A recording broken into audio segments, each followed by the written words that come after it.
maket kod mano. Kapod wantiere kaunti ma Kisumu, wach mabende waluonu machiegni odiochieng' ma kawuono kaunti ma Kisumu.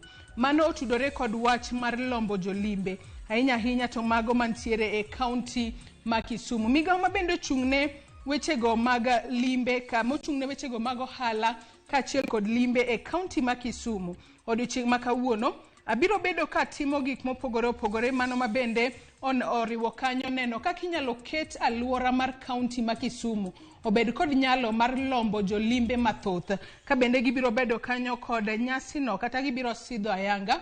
Gino mabende iluongo kanyo ni fish fiesta mabende biro bedo ka timore e dho wath mano mar Hippo Point Public Beach mayudore e kaunti ma Kisumu kaka achiel kuom yore mag lombo jolimbe mar mondo mi odhi e kaunti ma Kisumu. Mano e wach mabende jofwambo magwa biro bedo ka luonwa machiegni kendo e kaunti ma Kisumu kono mar neno yo makare mabende kaunti ma Kisumu nyalo bedo ka lombo godo jolimbe ochop e kaunti ma Kisumu. Wach